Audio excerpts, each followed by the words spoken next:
Bien, corresponde ahora de desarrollar el tema número 2 de acuerdo al programa que nos hemos fijado, las pautas que nos hemos y los objetivos que nos hemos planteado para este curso. El tema 2 son las fuentes del derecho administrativo. Deben estar siempre atentos al material que se les recomienda leer y acceder de acuerdo a las páginas que se apuntan de los libros que se indican en las presentaciones. Entrando en materia, tenemos que las fuentes del derecho administrativo, hablar de las fuentes del derecho administrativo nos obliga a repasar los términos y los conceptos que tienen que ver con las fuentes del derecho en general y que ustedes vienen revisando prácticamente desde el primer momento que iniciaron sus estudios de la carrera. Y hay un concepto muy genérico de lo que es una fuente.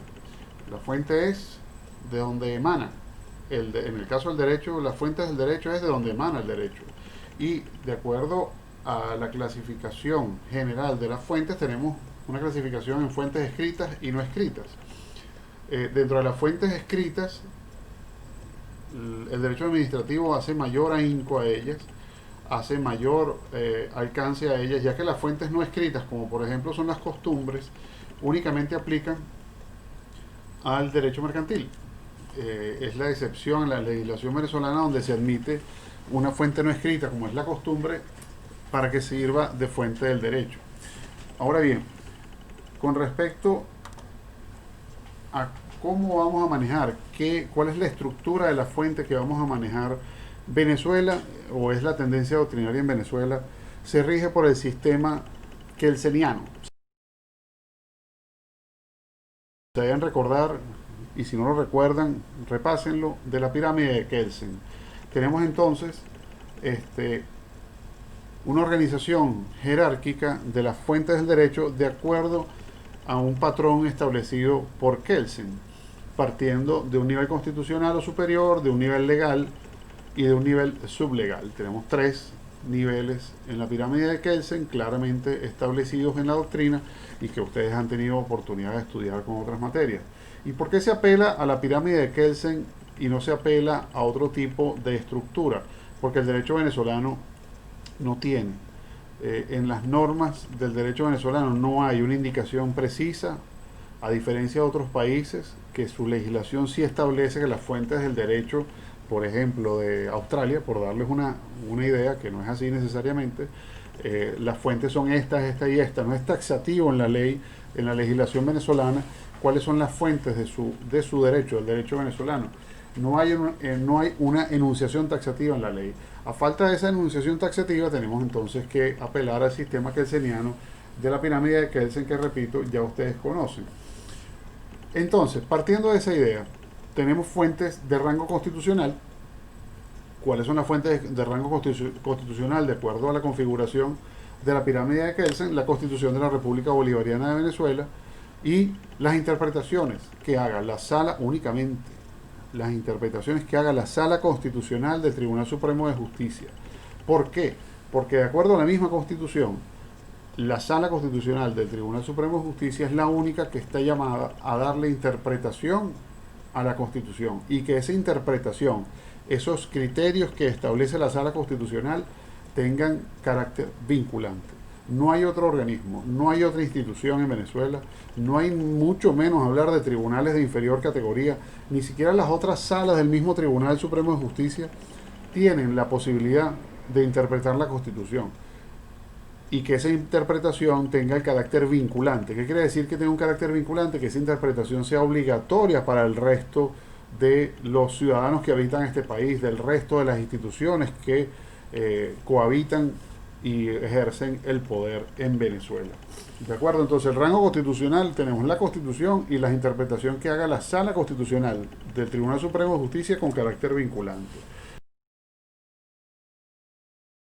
Luego tenemos las fuentes de rango legal, segundo escalafón de la pirámide de Kelsen.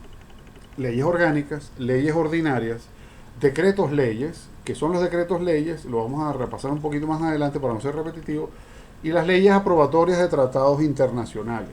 ¿Ok? Eso lo vamos a repasar porque es redundante con las fuentes del derecho administrativo. Por ahora estamos repasando las fuentes del derecho en general. Y luego tenemos las fuentes de rango sublegal. La base de la pirámide de Kelsen es el nivel sublegal, que son los reglamentos, las pautas, los instructivos y también las circulares. Incluso la LOPA se habla de las circulares.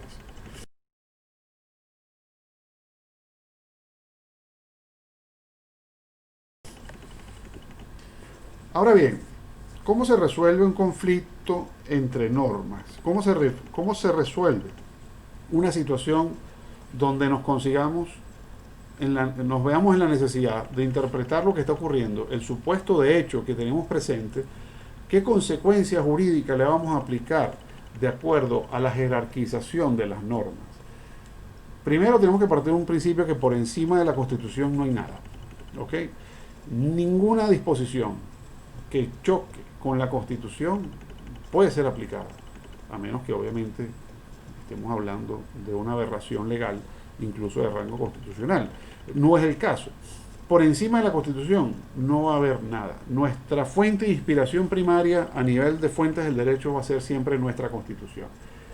Entonces tenemos una jerarquización normativa, ¿ok?, que se da justamente repitiendo la escala jerárquica de Kelsen. El nivel constitucional representado por la Constitución y sus interpretaciones, el nivel legal, ¿ok?, comprendido por las leyes orgánicas, las leyes, los decretos leyes y las leyes ordinarias, y el nivel sublegal o normativo, que es la base de la pirámide. Entonces tenemos una primera jerarquización normativa, siguiendo, repito, el patrón de la pirámide de Kelsen. Luego tenemos una jerarquización por competencia. ¿Cómo es eso? Bueno, sencillo. Hay leyes de carácter nacional, la Constitución es nacional. Hay leyes de carácter estadal, cada estado tiene una propia constitución, ¿ok? Y hay leyes de nivel municipal. Las ordenanzas municipales son las leyes municipales. Recuérdense que dentro de la estructura del poder público en Venezuela, el poder legislativo es el que está llamado a legislar, es el que está llamado a producir leyes, en primer término. Excepcionalmente el presidente de la República puede producir leyes, puede promulgar leyes. Y cada uno de estos niveles, el nacional, el estatal y el municipal, tiene un aparato legislativo. A nivel nacional, ¿cuál es la institución que está llamada a producir leyes? La Asamblea Nacional. A nivel estatal, los consejos legislativos estadales producen leyes también. Y a nivel municipal, la Cámara Municipal o el Consejo Municipal es el que está llamado a producir leyes en Venezuela. Ahora, hay un conflicto entre leyes de carácter normativo por la jerarquía, porque es constitucional, incluso a nivel estatal. Tienen que hacerse una idea de que se cruzan los dos criterios. La jerarquía normativa, constitucional, legal o sublegal, puede ocurrir a nivel estatal. ¿Por qué? Porque los estados tienen su constitución, los estados generan sus propias leyes y sus propios reglamentos. Claro, pero son aplicables ¿dónde? En el territorio de sus estados. Ah, muy bien, perfecto. Están actuando dentro del marco de su competencia territorial e incluso jerárquica, porque están produciendo leyes estadales. Pero ninguna de esas leyes estadales, sea la Constitución del Estado Miranda, por ejemplo, puede contradecir la Constitución de la República Bolivariana de Venezuela, ¿de acuerdo?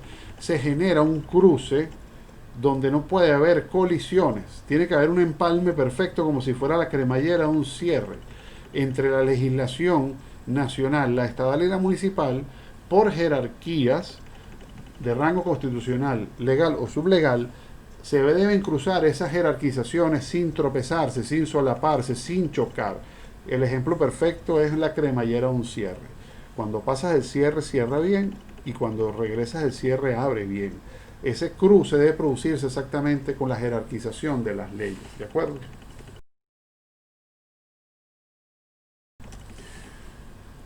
También hay una jerarquización cronológica. ¿Y a qué viene? Bueno, las leyes son aplicables durante el tiempo que estuvieron vigentes. Tú no puedes aplicar la Constitución del 99 a hechos acaecidos durante la vigencia de la Constitución del 61.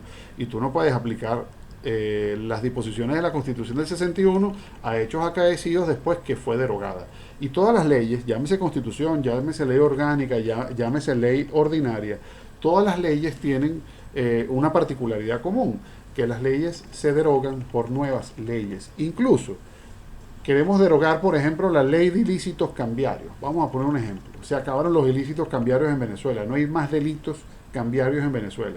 La Asamblea Nacional debe dictar una ley que se llame Ley Derogatoria de la Ley de Ilícitos Cambiarios. ¿Ok? Debe existir siempre un producto legislativo, llámese ley, que derogue el anterior producto legislativo. Y luego hay otra jerarquización que es por la especialidad.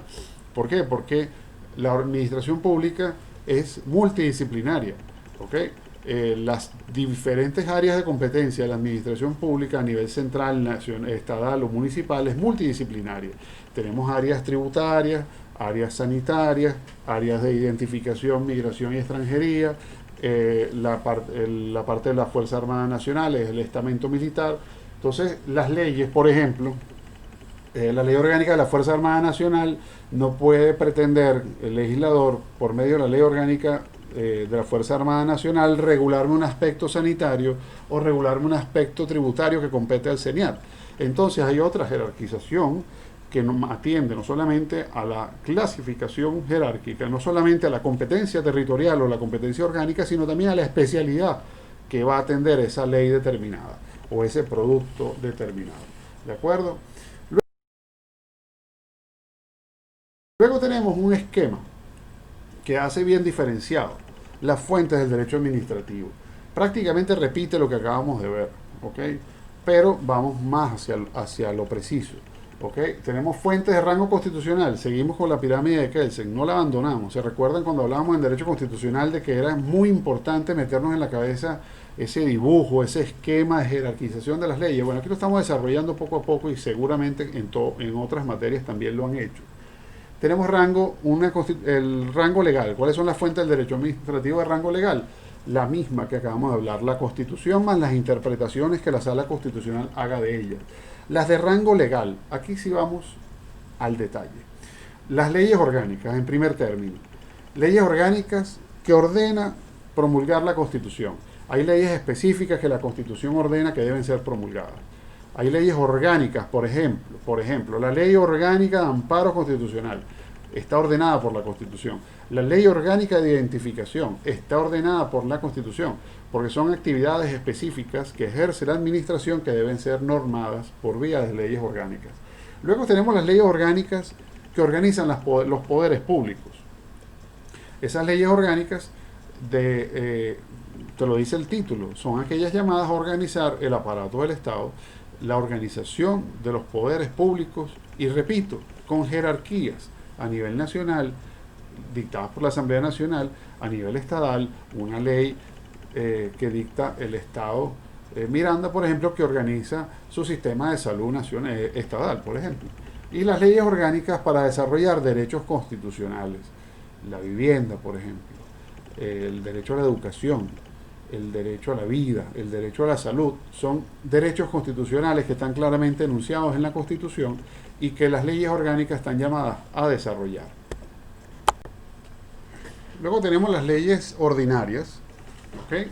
Seguimos con la idea de la pirámide de Kelsen, después las orgánicas vienen jerárquicamente las leyes ordinarias, que la doctrina las divide en leyes de base o leyes de desarrollo, independientemente de lo que se trate una o la otra. La diferencia la tienen bien puntual en el material que les mandé en la página, entre las páginas 340 y 341. Luego tenemos, dentro de ese escalafón de las leyes del nivel legal, las leyes ordinarias, tenemos las leyes habilitantes, tenemos los decretos con rango, valor y fuerza de ley. Las leyes habilitantes son las autorizaciones que le da la Asamblea, el órgano legislativo nacional, en este caso venezolano. La Asamblea Nacional le da una habilitación, por eso se llaman leyes habilitantes, una habilitación especial al presidente de la República para que legisle. Recuérdense que el presidente de la República excepcionalmente puede legislar.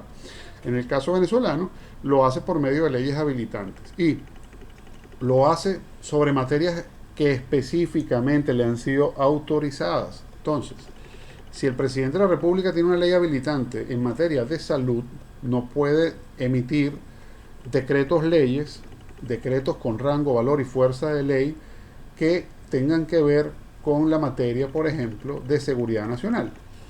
¿Por qué? Porque la habilitación que le dieron era para legislar en materia de salud. No puede desviarse del objetivo. Ahora, hay leyes habilitantes que abarcan varias especialidades, entonces el presidente podrá dictar decretos leyes en materia de seguridad y defensa de la nación, en materia de seguridad económica, en materia de seguridad social, etcétera, etcétera, etcétera. Entonces, leyes habilitantes son las autorizaciones especiales que le dan al presidente de la República el órgano legislativo nacional, Asamblea Nacional en este caso, para que legisle sobre determinadas materias. Y el decreto con rango, valor y fuerza de ley es el producto de la ley habilitante. Es la excepción que el presidente pueda legislar como consecuencia de una ley que le dieron por vía de ley habilitante, una autorización que le dieron por vía de ley habilitante. Luego tenemos las leyes comunitarias o de integración regional.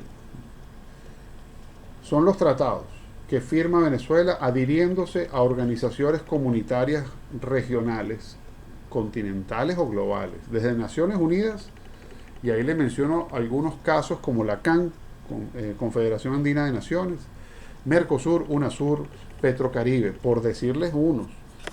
También estamos suscritos a la Confederación Andina de Fomento. Estamos a nivel de la Organización de Estados Americanos. Estamos ahí, no estamos, que si salimos, que si no salimos. Y estamos en Naciones Unidas. Venezuela está inscrita o suscrita a múltiples organismos multilaterales a nivel regional, a nivel continental y a nivel global. ¿Okay? OPEP, por ejemplo. ¿Okay? Esos tratados de integración económica o con otros fines que no sean económicos necesariamente, pueden ser de desarrollo social, pueden ser de otra índole. Los tratados que suscribe Venezuela pasen a ser ley una vez que son aprobados por el Congreso, por la Asamblea Nacional, perdón. Y los productos de esas que emanen, llámense reglamentos, llámense recomendaciones, llámense leyes comunitarias o de la integración regional, como dice la lámina, es fuente de derecho administrativo para Venezuela por debajo de nuestra legislación. Luego tenemos los tratados suscritos y aprobados por Venezuela y finalmente tenemos los reglamentos. Bien, eso es en cuanto tenemos que hablar sobre las fuentes del derecho administrativo. Es sencillo, es puntual, es repetitivo, pero es así. Es como se los presento. En el material que les recomiendo es mucho más amplio. Si tienen el tiempo, léanselo. Es muy amplio, pero puntualmente diríjanse a las páginas que le apunto. Gracias.